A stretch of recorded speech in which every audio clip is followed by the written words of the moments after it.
नमस्कार साथियों, आप सभी का हार्दिक स्वागत है आपके अपने यूट्यूब चैनल मोहित दुबे 76 पर।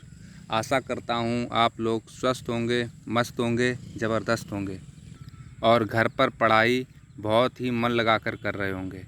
कल हम लोगों ने विभाज्यता के नियमों को पढ़ा था। आज हम उन पर आधारित प्रश्नों को हल कर रहे होंगे। आइए शुरू करते हैं आज का पहला प्रश्न। चलिए पढ़ते हैं। वह सबसे छोटी संख्या जिसे 6709 में जोड़ने पर यह 9 से पूरी तरह विभाजित हो जाए, ऐसी संख्या हमको याद करनी। ऑप्शन दिए हुए हैं 5, 4, 7 और 2। आइए हल करते हैं इस प्रश्न को। कह रहा है कि 6709 में कौन सी संख्या जोड़ी जाए कि यह संख्या 9 से पूर्णतः विभाजित हो जाए। अर्थात देखते हैं 6709, उसमें कहने का मतलब उसका है कि उसमें 2 जोड़ा जाए, 7 जोड़ा जाए, 4 जोड़ा जाए या 5 को जोड़ा जाए कि वह संख्या 9 से पूरी तरीके से विभाजित हो जाए। कल हम लोगों ने विभाज्यता के नियम में 3 और 9 के नियमों को पढ़ा था।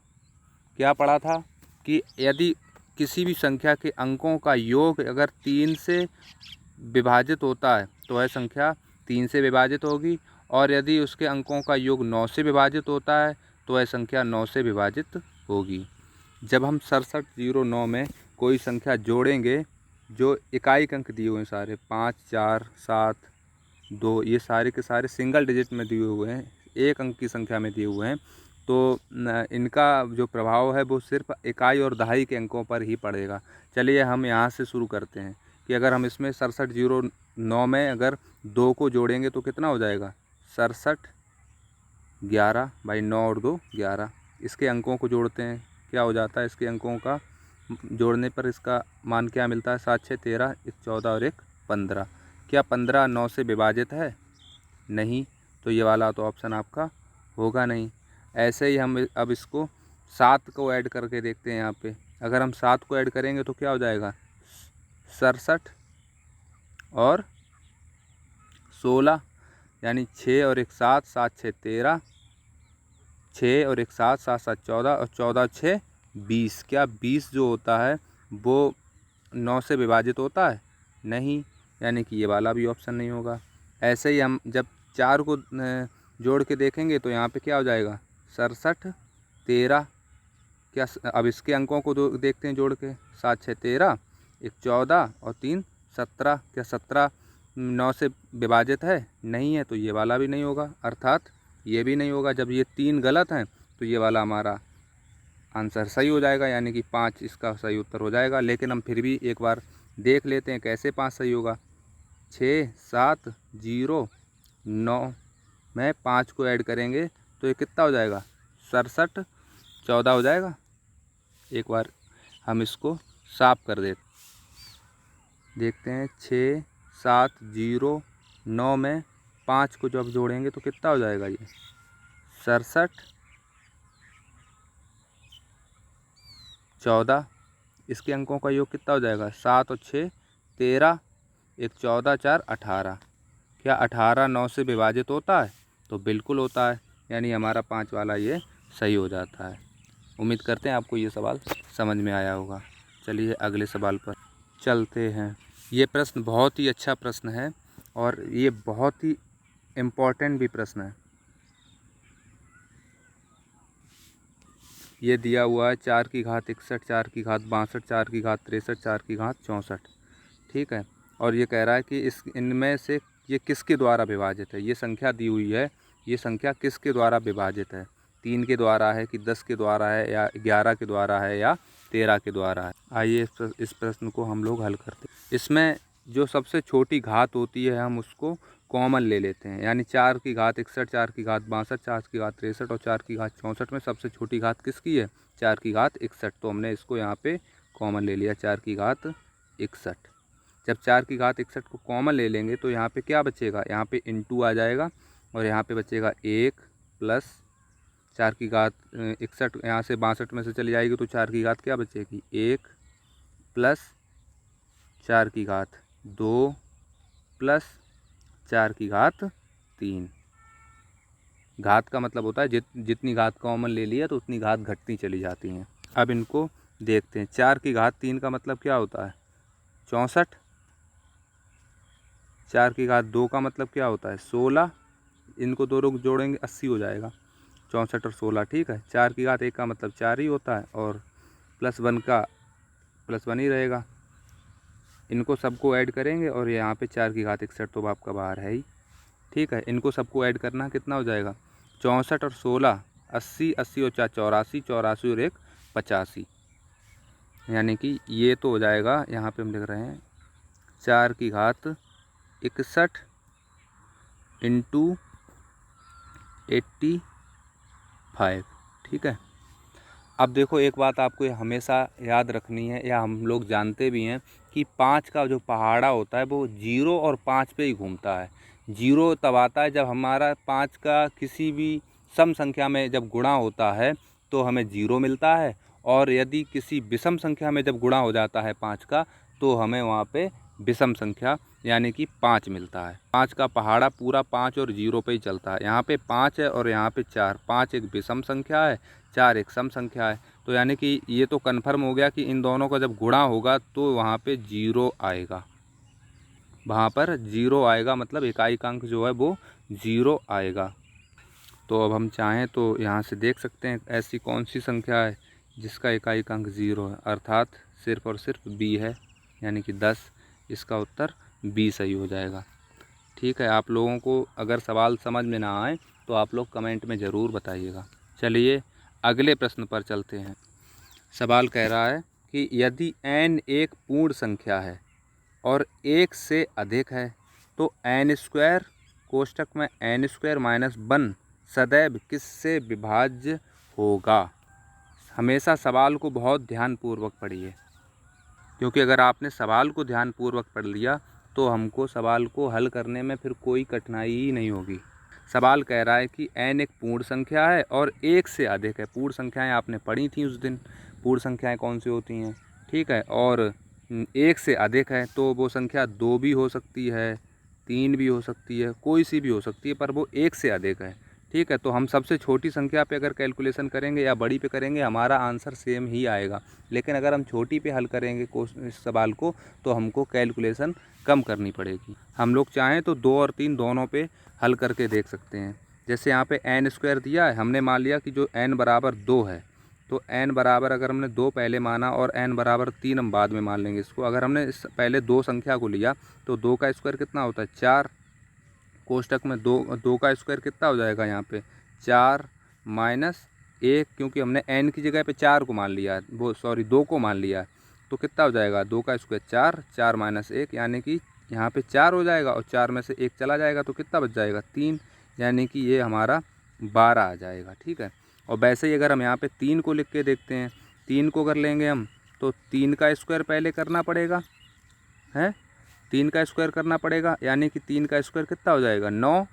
फिर यहाँ पे क्या हो जाएगा? कोष्टक में भी तो 3 का स्क्वायर करना पड़ेगा। 3 का स्क्वायर मतलब 9 माइनस 1 कितना हो जाएगा? 9 गुणा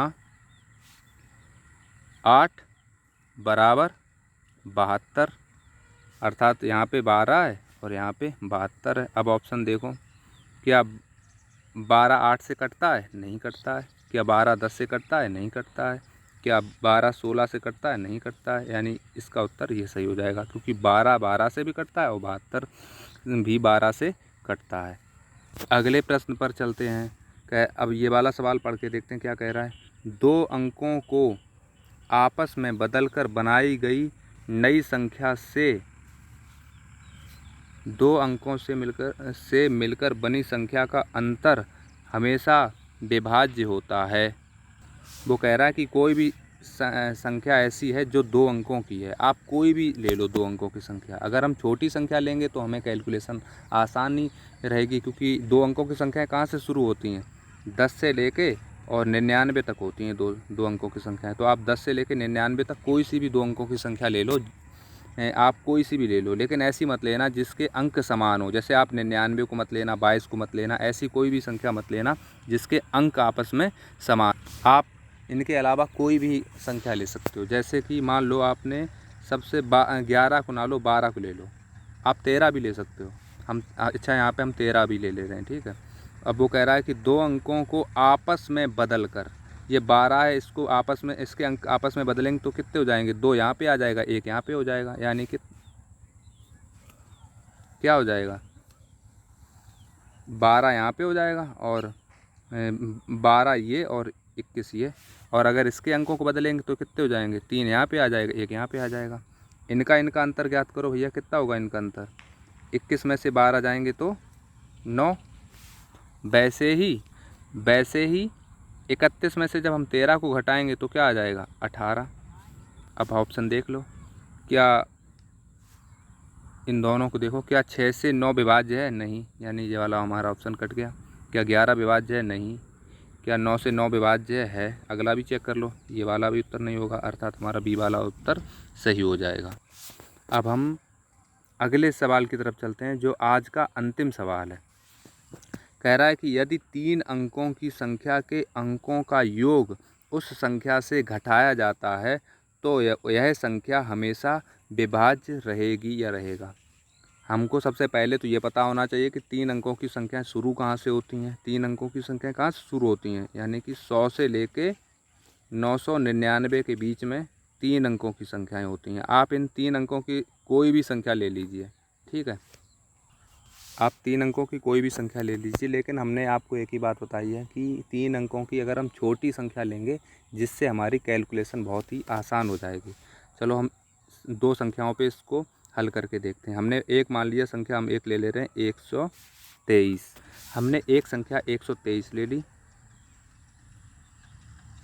और एक संख्या हमने 615 ले ली, ठीक है। आप 51 भी ले लें क्योंकि अंकों का योग है। तो अगर हम इनके अंकों का योग देखते हैं कितना हो जाएगा, 3 2 5 और 1 6। इस 123 के अंकों का योग 6 हो जाएगा और 615 के अंकों का योग कितना हो जाएगा, 6 और 1 7, 7 5 12, ठीक है। अब वो आगे क्या कह रहा है, कह रहा है यदि 3 अंकों की संख्या के अंकों का योग उस संख्या से घटा दिया जाए, यानी 123 में से 6 को घटा दो तो कितना बचेगा, 123 में से 6 जाएंगे तो यहाँ पे 117 बचेंगे। और वैसे ही 615 में से 12 को घटाएंगे तो कितना बच जाएगा, 603 बच जाएगा, ठीक है। अब वो क्या कह रहा है, तो यह संख्या हमेशा कौन सी संख्या से विभाज्य होगी। और आपने विभाज्यता का नियम पढ़ा था कि ये देखो दोनों संख्याएं विषम संख्याएं बन गई हैं, तो यानी कि ये तो कन्फर्म हो गया कि ये संख्याएं किसी भी सम संख्या से तो विभाजित नहीं हो सकती हैं। तो सबसे पहले हम देख लेते हैं कोई ऑप्शन में सम संख्या दी हुई है, इसमें नहीं है, इसमें नहीं है, इसमें दी हुई है, तो यानी कि हमारा ऑप्शन डी तो ख़त्म हो गया क्योंकि 6 एक सम संख्या है। अब हम इन ऑप्शनों को देखते हैं, चलिए देखते हैं भैया। कह रहा है कि अब हम देखो विभाज्यता का नियम हमने पढ़ा है, तो विभाज्यता का नियम सबसे पहले ऑप्शन 3 और 9 के दिए हुए हैं, तो हम देख लेते हैं क्या ये 3 और 9 से विभाज्य हैं। 7 1 8 1 9, 9 और 6 15, लेकिन 615 में से जब 12 जाएंगे तो कितने बचेंगे, 3। यहाँ पे थोड़ी सी गलती हो गई, सॉरी, घटाए तो सही थे पर लिखने में थोड़ी मिस्टेक हो गई। 615 में से जब 12 को घटाएंगे तो 603 बचेंगे। अब इनको दोनों को जोड़ो कितना हो जाएगा, 6 3 9, यानी कि ये अंकों का योग कितना हो रहा है, 9, यानी कि ये संख्या 9 और 3 दोनों से विभाजित होगी, यानी कि ऑप्शन हमारा सी सही है। उम्मीद करते हैं आपको ये वीडियो पसंद आया होगा और आपको सवाल भी समझ में आ रहे होंगे। हम लोग छोटे छोटे वीडियो के माध्यम से गणित के सभी टॉपिकों को हल करेंगे, जिसमें आपके अंकगणित, बीजगणित तथा रेखा गणित के प्रश्न शामिल हैं। कल हम लोग फिर मिलते हैं संख्या पद्धति के अगले कॉन्सेप्ट के। तब तक के लिए नमस्कार। घर पर मन से पढ़ाई करते रहना। धन्यवाद।